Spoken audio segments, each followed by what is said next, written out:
Àṣà ìtìjú láàárín àwọn Yorùbá. Ìtìjú jẹ́ àṣà kan pàtàkì tí àwọn ìran Yorùbá mọ̀.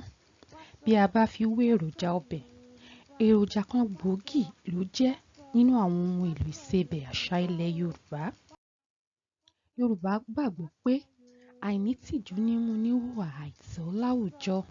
Òun náà ní mú èèyàn ba ọmọlúwàbí ara rẹ̀ jẹ́ láì bìkítà. Ta ìgbọ́n kọ́ ni àwọn kan kì í fi ń lu jìbìtì. Ìtìjú ni ò jẹ́. Bẹ́ẹ̀ ta ìlàjú kọ́ ni ẹlòmíràn kì í fi ń rìn ní bèbè ìbàjẹ́ tìgbàlódé. Ìtìjú ni ò fààyè rẹ̀ sílẹ̀. Yorùbá bọ̀ wọ́n ní àgbà tó mọ̀ tìjú kì í folè ṣeré.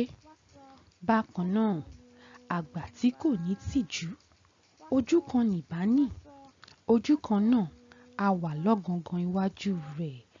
Ó ṣe bí òwe.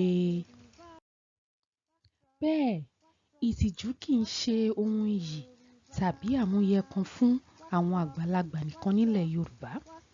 Kò yọ àwọn ọmọdé àti ọ̀dọ́ sílẹ̀ rárá, nítorí ẹyin ní ń dàkúkọ, àti pé ọmọ tí kò rá nílé kò lè rìn lájò. Dànìdànì kì í sì báni lágbà, àti kékeré ní ti ń báni.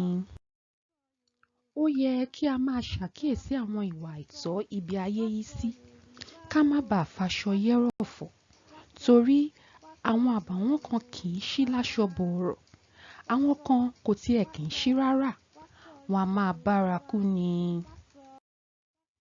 Bí àpẹẹrẹ, nǹkan ìtìjú ńlá ni ẹ̀wọ̀n ṣíṣe tàbí olè jíjà nílẹ̀ Yorùbá látijọ́, ni wọ́n ṣe máa ń kọ lórin pé kí ni wọ́n folè ṣe láyé tí mo wá? Kí ni wọ́n folè ṣe láyé tí mo wá? Ayé tí mo wá kàkà kí n jalè, kàkà kí n jalè máa kúkú ṣẹrú. Kí ni wọ́n folè ṣe láyé tí mo wá? Ẹ̀yà Yorùbá kórìíra ìtìjú débi pé wọ́n tún máa ń sọ lọ́rọ̀ pé àwọn ohun tí ó tún tini lójú ju olè lọ wà.